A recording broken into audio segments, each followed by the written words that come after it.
vamos aguentar, porque eu peguei uma gripe, né? Claro. Glória a Deus, irmãos. Amém? Irmãos, eu gostaria de aproveitar um momento, né? Para falar sobre o PG. Né? Nós temos o PG que eu tenho a honra, né? De estar ajudando, cooperando, chama PG Crescimento. Né? E nós estamos aí. Olha que só tem povo lindo, olha. Olha lá, tá vendo? Cadê? A gente tirou a foto. Ah, já vai passando. Ah, pois é, tinha que mostrar o povo que é lindo, glória a Deus. E a gente está toda segunda-feira, tá, irmãos? Lá, como vocês sabem, toda a exposição, toda a pregação de domingo, a gente conversa sobre essas ministrações dos PGs, os pequenos grupos de estudo, onde a gente pode estar trabalhando, conversando, discutindo. E ali, como é pequeno grupo, a gente tira as dúvidas que ficam durante a semana, né, durante a pregação. Quantas vezes a gente sai daqui, isso aqui eu vou comentar lá no meu PG. E o líder que se vire, não é isso? Mas glória a Deus por isso, porque Deus tem abençoado, né? Glória a Deus, é um PG fiel, graças a Deus, um PG que as pessoas começaram e está crescendo, glória a Deus.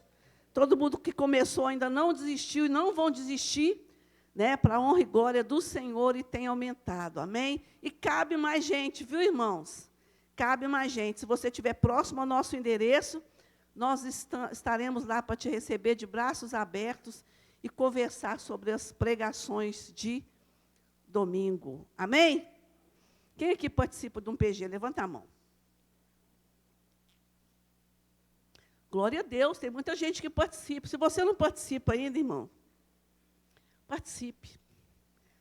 É um momento de comunhão tão grande, tão maravilhoso.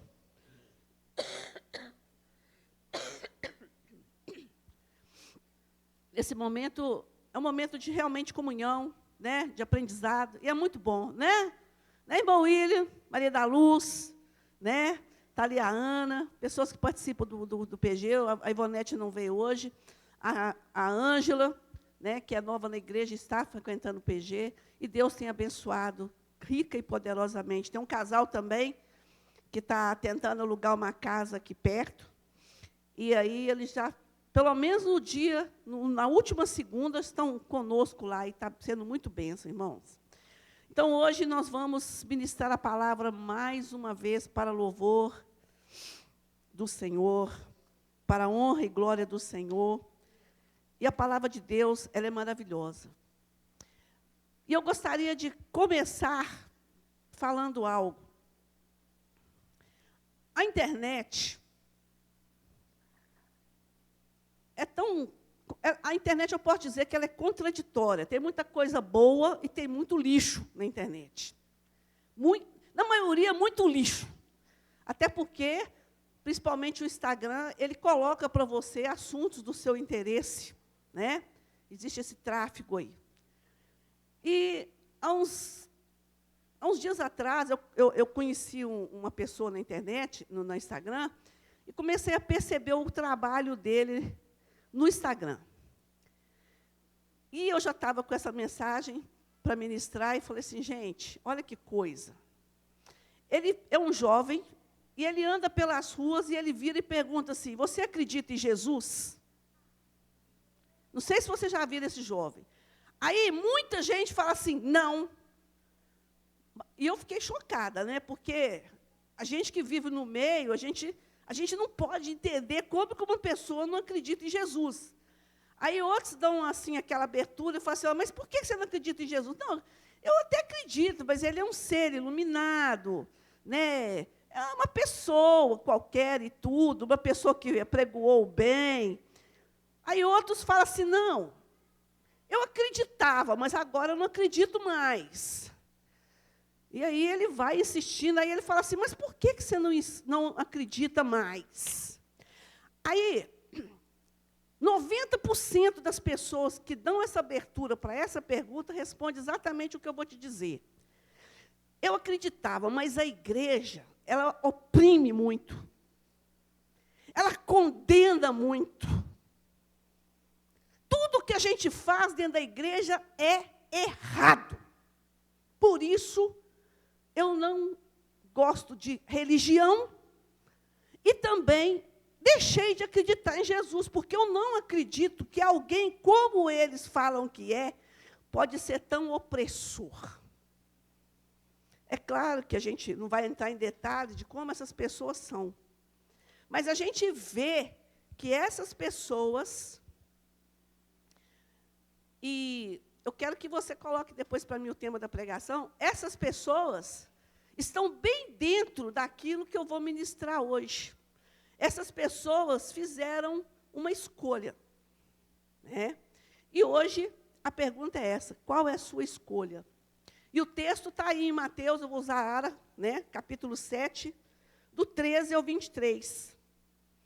Por quê? Porque existem, aqui Jesus está apresentando duas portas. E hoje eu vou falar da porta estreita e da porta larga. Eu creio que, para quem é crente aqui há muitos anos, já deve ter ouvido várias vezes essa palavra, né? Mas você sabe que uma coisa que é muito interessante é a gente sempre estar voltando aos textos, para a gente se lembrar daquilo que Jesus está fazendo. Então, eu gostaria que você prestasse muita atenção e oro a Deus, né, para que, nesse momento, nada tire você do seu lugar, para que você não perca nenhuma vírgula do que for falado aqui. Não por causa da pastora Marilene, mas porque é a palavra de Deus, e a palavra de Deus, ela é o poder de Deus operando na vida de cada um aqui. Quando nós ministramos a palavra, nós não estamos fazendo um discurso, nós estamos proclamando a verdade de Deus. Por isso, presta bastante atenção. E o texto diz o seguinte: Jesus terminando o Sermão do Monte, né? E ele fala o seguinte: entrai pela porta estreita, larga é a porta e espaçoso o caminho que conduz para a perdição.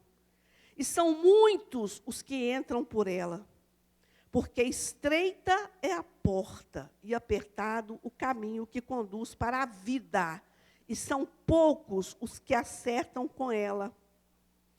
Acautelai-vos dos falsos profetas, que se vos apresentam disfarçados em ovelhas, mas por dentro são lobos roubadores.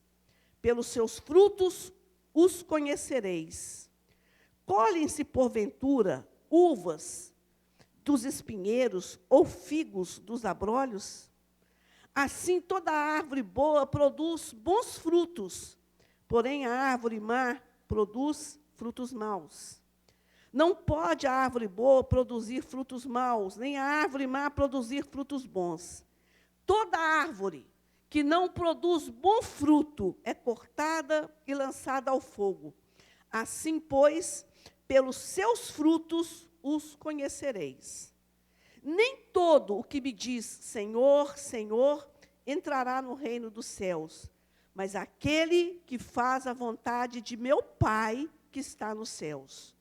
Muitos naquele dia hão de dizer-me: Senhor, Senhor, porventura não temos nós profetizado em teu nome, e em teu nome não expelimos demônio, e em teu nome não fizemos muitos milagres?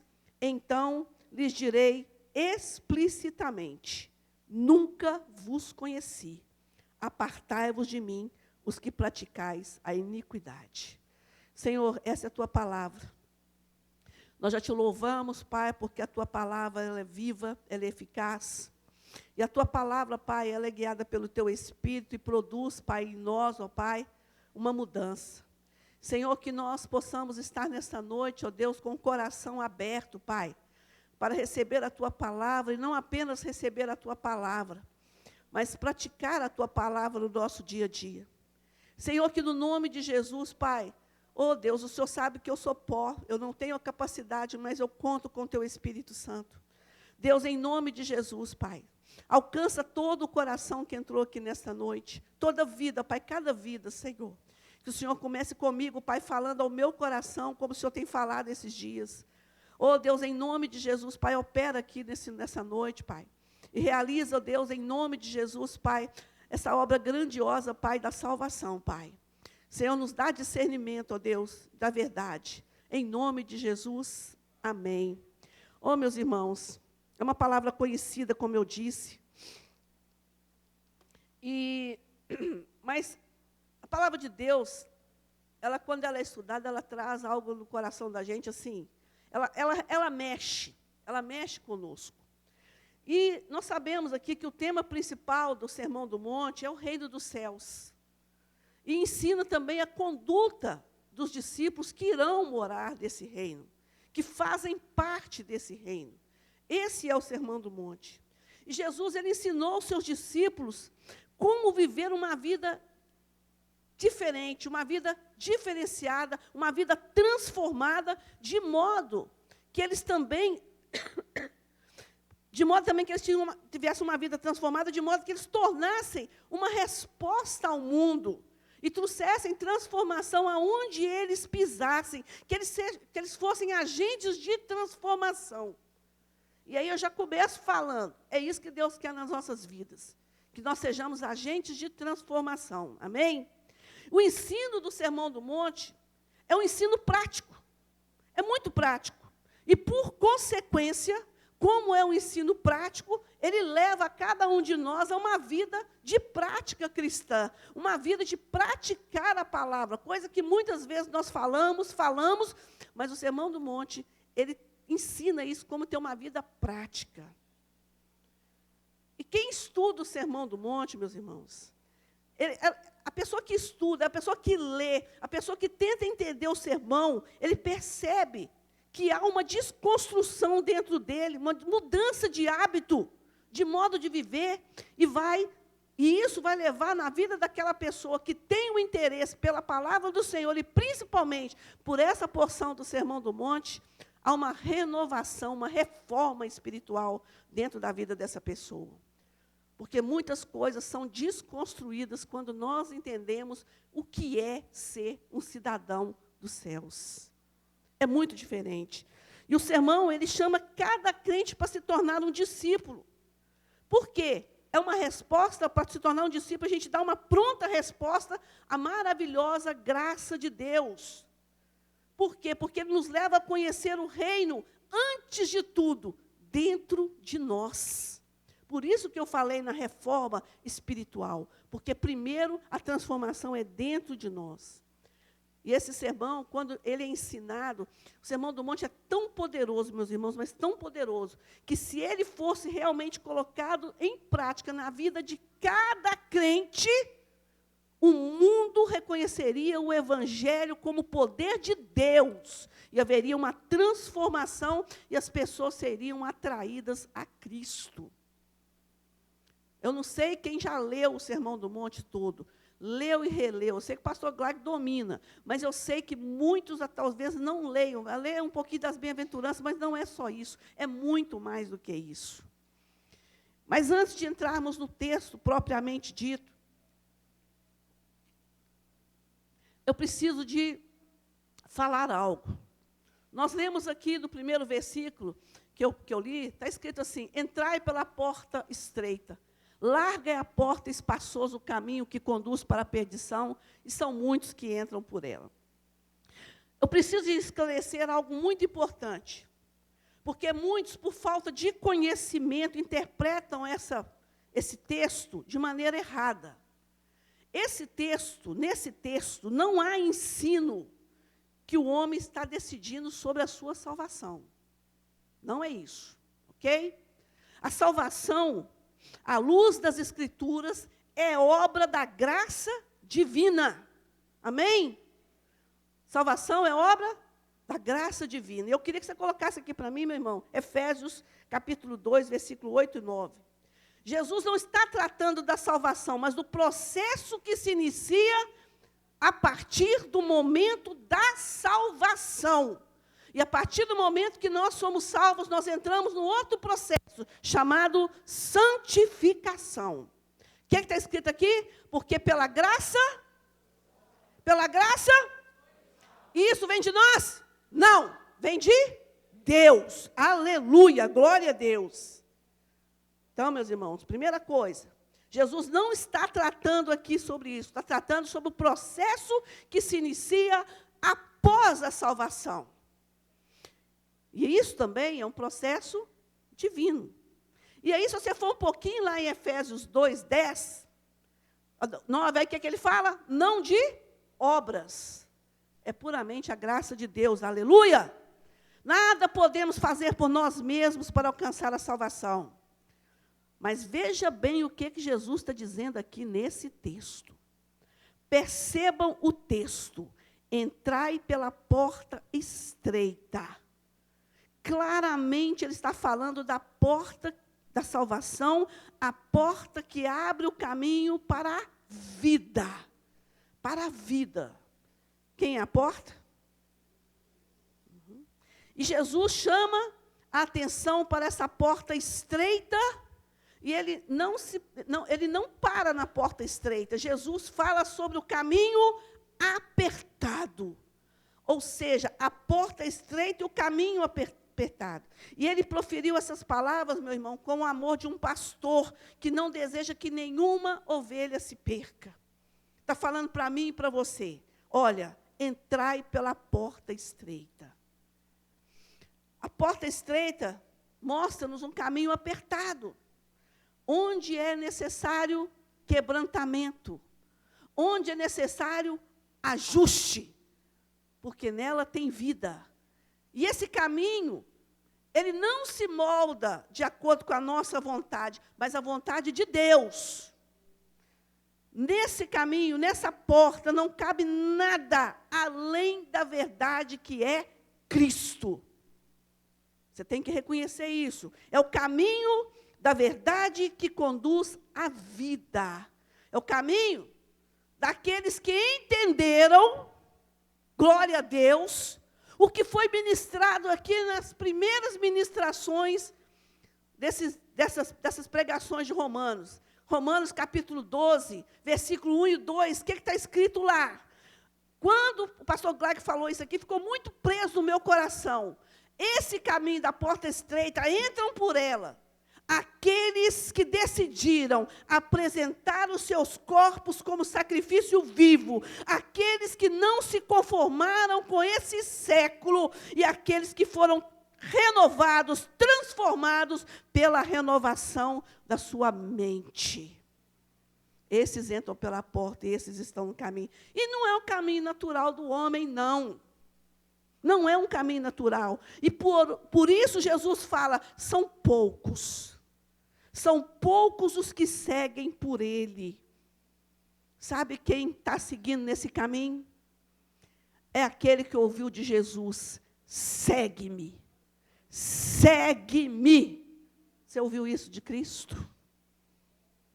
E eu quero dizer para você, meu irmão, principalmente que eu estou ministrando no Brasil, o país do jeitinho, eu quero dizer para você que essa porta é estreita, o caminho é apertado e nunca será alargado. Por isso, o cristão lá nele, o cristão que está nele, ele toma a sua cruz, caminha mortificado e convicto da sua esperança, meu irmão. Conforme está em Lucas 9, 23, vamos ler. Vamos ler. Lucas 9, 23. A próxima vez eu vou passar as referências, tá, Rafael? Lucas 23. Se alguém quer vir após mim, quem está falando? Se alguém quer vir após mim, a si mesmo se negue. Dia a dia, por minha causa, tome a sua cruz e siga-me. Entendeu, irmão? Então, esse é aquele que caminha pelo caminho apertado.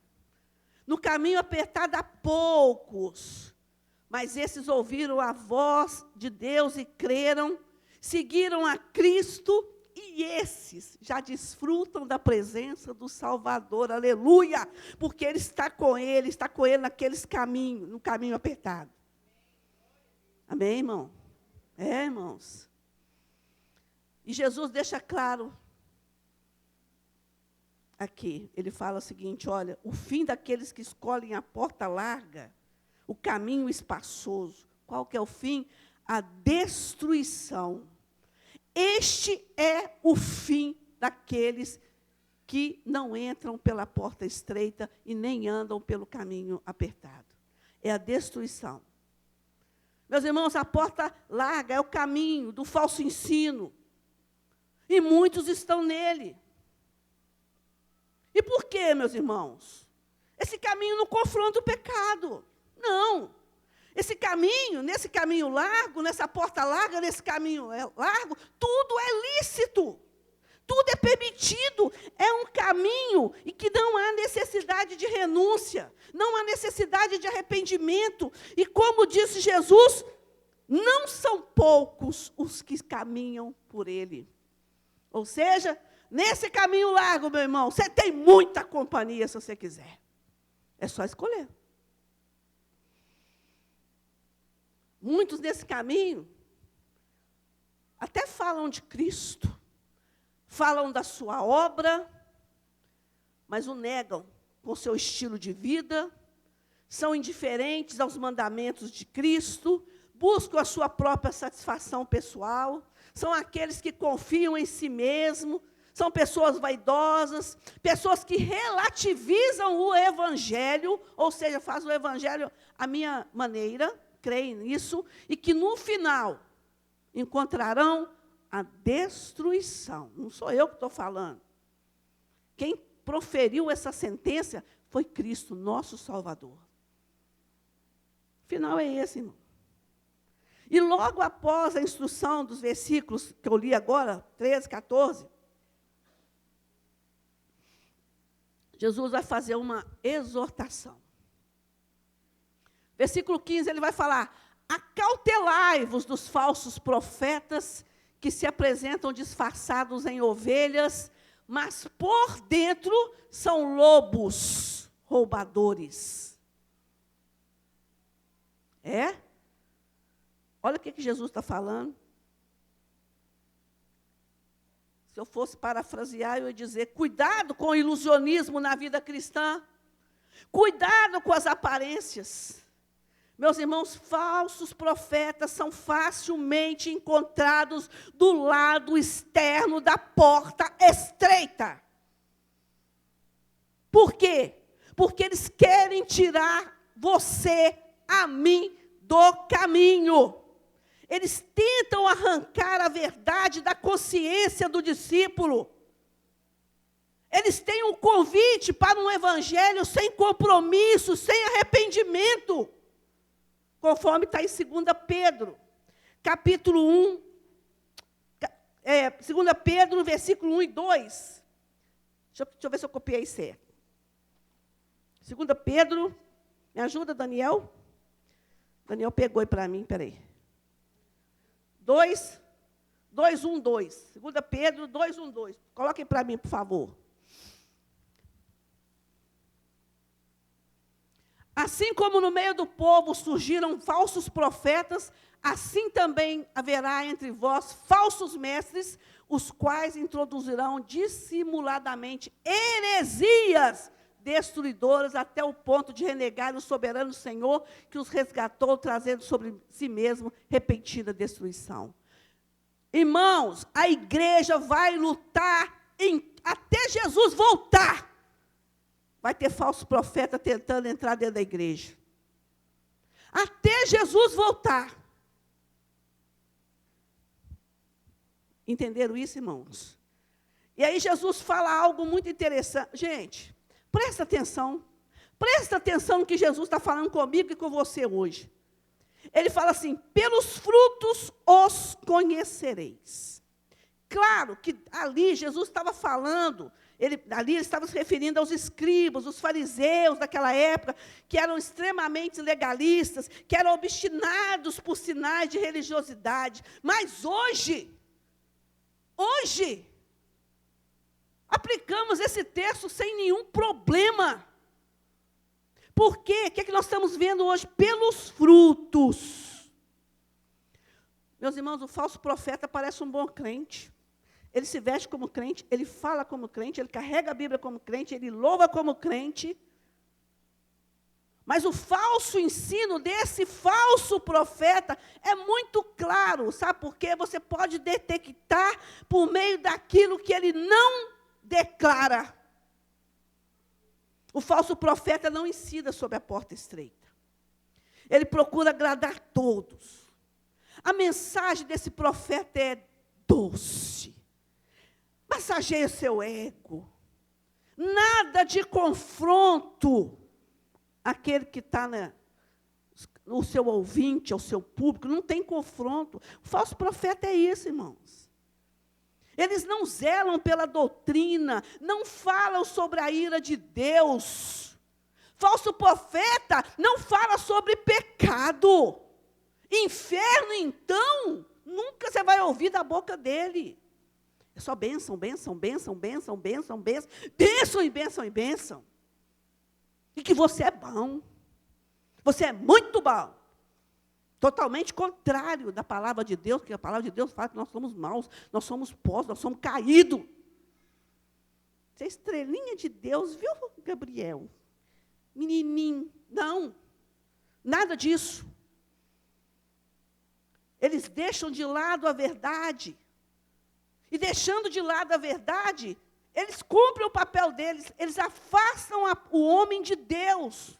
E eles atraem para o caminho espaçoso, onde o diabo governa, opera e é dono. É isso que eles fazem. E fica claro, meus irmãos, quando a gente lê isso, quando a gente entende, a gente fica bem claro porque a igreja não tem tido um papel significativo na sociedade. Presta atenção. Sabe por quê? Porque os falsos profetas têm lotado estádios, congressos, há filas para ingressos de congressos. Os falsos profetas têm feito tudo isso, cada vez mais disputados pelo público, mas os templos do Espírito Santo estão vazios, cada vez mais vazios. Esses falsos profetas vendem uma aparência de santidade, convencem as pessoas com seus discursos, mas escondem as suas intenções. O propósito desses homens e mulheres não é glorificar a Deus, é glorificar a si mesmo, encher os seus bolsos e está tudo bem. E te leva para o inferno. É isso aí, meu irmão. É isso aí, isso é palavra.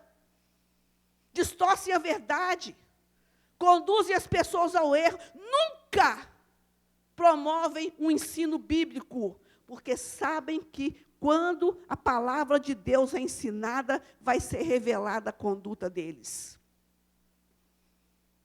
Eles buscam enfraquecer a autoridade das Escrituras. A gente vê isso aqui, irmãos. Quantas vezes nós temos ouvido aí, meu Deus do céu, pessoas querendo até atualizar a Bíblia. Isso é falso profeta. Isso vai ser destruído. Tá? Vai ser destruído, irmão. Não é que eu não estou jogando praga em ninguém, porque eu sou crente. Isso é verdade da palavra. Vai ser destruído. Jesus aí, agora ele vai usar a analogia de duas árvores. Uma lei da natureza para demonstrar uma lei espiritual. E ele vai falar sobre a natureza dos falsos profetas. Por quê? E aí ele vai falar que a natureza dos falsos profetas é má, e é verdade.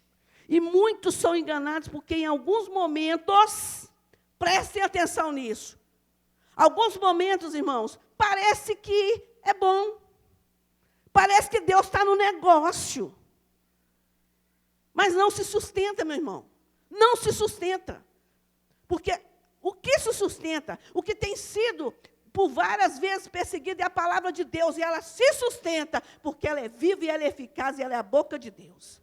Isso sim. O que é produzido por falsos profetas é maléfico para a igreja. Oh, meus irmãos, misericórdia, quantas ondas já foram inventadas. Olha que eu sou nova de conversão, sou velha de idade, mas de conversão eu sou nova. Mas eu já vi tanta onda sendo inventada, mas tanta onda sendo inventada, meu irmão, ao longo da história da igreja. Quanta palha já queimou. Não se sustenta, meu irmão. Você pode pegar o profetão bênção que não se sustenta. Que tristeza. Que tristeza, meu irmão. Eu fico triste com um negócio desse. E aí o Senhor fala assim, olha, mas eu quero dizer o seguinte, põe Jeremias 14, 14. Deus é maravilhoso. Olha quem está falando. Olha quem está falando, Deus. Os profetas profetizam mentiras em meu nome. Nunca os enviei. Nem lhes dei ordem. Nem lhes falei. Visão falsa, adivinhação, vaidade e o engano do seu íntimo são o que eles profetizam. Nossa, quanto tempo Deus falou para Jeremias. 2025, quase terminando, nas portas de 2026. Está aí, irmão. Está aí a verdade. Então, tem que tomar cuidado. Meus irmãos, as pessoas que estão no caminho largo, digo a verdade, estão atrás desses profetas. Está no caminho largo, tá bom?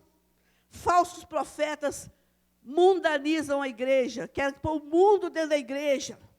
Buscam sempre acrescentar objetos ao culto para dar aparência de poder. Ô, irmão, deixa eu falar uma coisa com você. Presta atenção. Basta colocar... Quem sabe aqui o que é talit? Sabe aquele paninho de oração do judeu? Sabe? A pessoa sobe no altar, coloca um negócio daquele, está cheio de poder. Está cheio de poder. Mentira. Mentira. Mentira. Sabe, meus irmãos, fazem tantas coisas para parecer que tem poder, mas é fogo estranho na igreja. Repete comigo, isso é fogo estranho. É fogo estranho, meu irmão. Esse negócio de colocar coisa para aparentar santidade não existe, irmãos. É a palavra de Deus que transforma corações. É o Espírito de Deus que opera dentro da igreja. Fora disso, acrescentar alguma coisa disso, é maldição. Meu Deus, que coisa horrorosa. Sabe, misericórdia. Meus irmãos, abram os olhos e percebam o fim desses profetas. Serão cortados e lançados no fogo. E eu quero dizer para você, se você está seguindo, também vai. É isso aí. Árvore que não produz bom fruto, vira lenha. Se a árvore não produz fruto, vira lenha, irmãos. Meus irmãos, os falsos mestres, eles criam um sistema de engano. Sabe? E como consequência, muitos reproduzem o comportamento que não agrada a Deus. Irmãos, você lembra? Com todo respeito, mas eu não posso deixar de falar. Você lembra uma época que a palavra do crente era, tá ligado? Tá ligado? Você lembra disso? Um falso ensino conduz a uma má conduta. Tá bom?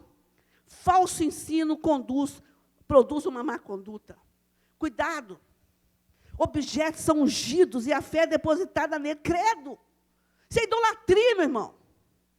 Não, eu vou ungir esse copo. Entendeu? E esse copo é ungido. E eu vou dar ali para o Henrique. O Henrique vai tomar nesse copo. Misericórdia, irmão. Misericórdia. Não tem isso, não tem isso. Vai lá na Bíblia, não tem. Olha lá, nós somos só pela graça, mediante a fé. Aleluia. Jesus Cristo, Ele veio para que nós fôssemos salvos, pagou pelos nossos pecados, aleluia, glória a Deus, estamos em processo de santificação, e nós vamos morar na glória, aleluia, eu creio nisso, aleluia. E olha, meu irmão, eu vou te falar uma coisa, a igreja está infestada de falsos profetas, sabe por quê? Porque tem público. Porque tem público, tem gente que pega 3 ônibus para ouvir um falso profeta. Um público ignorante a respeito das Escrituras, meus irmãos. Jesus falou através da sua palavra, Ele fala até hoje, o Espírito Santo fala para a igreja, o Espírito Santo move corações, aleluia. Nós cantamos a guria mesmo, que Deus enviou seu Filho amado. Basta para você ou não? E aí, cuidado, aí Jesus vai falar, acautelai-vos dos falsos profetas. Prestem atenção. E aí no versículo 21, ele fala assim, nem todo que me diz Senhor, Senhor, entrará no reino dos céus, mas aquele que faz a vontade do meu Pai. Quem vai entrar no reino dos céus? Vocês não estão prestando atenção. Vamos lá de novo. Quem vai entrar no reino dos céus? É aquele que diz Senhor, Senhor? É aquele que faz a vontade do Pai. Aleluia. Aleluia. Glória a Deus. Só entrará no reino dos céus aquele que põe em prática a vontade de Deus, aquele que busca conhecer, aquele que tenta, pelo menos, obedecer os seus mandamentos. Meus irmãos, isso é muito sério. Isso é muito sério. A igreja do Senhor, ela tem que levar as coisas a sério, irmão. Não pode brincar, não. Sabe? Muitos naquele dia onde dizemos, Senhor, não temos nós profetizado em Teu nome, e em Teu nome não expelimos demônios, e em Teu nome não fizemos muitos milagres. Ah, Senhor, nós fizemos tantas coisas, tantas maravilhas aconteceram, nós curamos enfermos, Senhor. Eu não sei se você sabe, mas Judas também fez essas coisas. Sabe? Meus irmãos,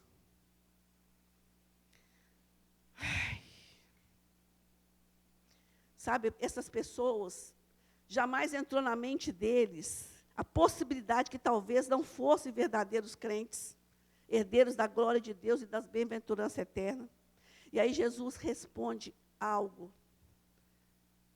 Não, nunca vos conheci. Imagina, irmão, você vendo um tanto de coisa, um tanto de sobrenatural, e naquele dia, Jesus fala assim, eu nunca te conheci. Já parou para pensar sobre isso? Nunca vos conheci. O que Jesus disse aqui? Parafraseando, eu nunca conheci vocês, eu não tenho nada com vocês, embora vocês vivam repetindo, Senhor, Senhor, embora tivesse feito muitas coisas em meu nome, eu nunca os conheci. Vocês também somente têm enganado a si mesmos, vocês têm brincado com coisas sérias o tempo todo. E não é isso que o falso profeta tem feito? Brincado com a palavra de Deus? Brincado com a fé? Brincado com as pessoas que muitas vezes, na sua inocência, buscam algo?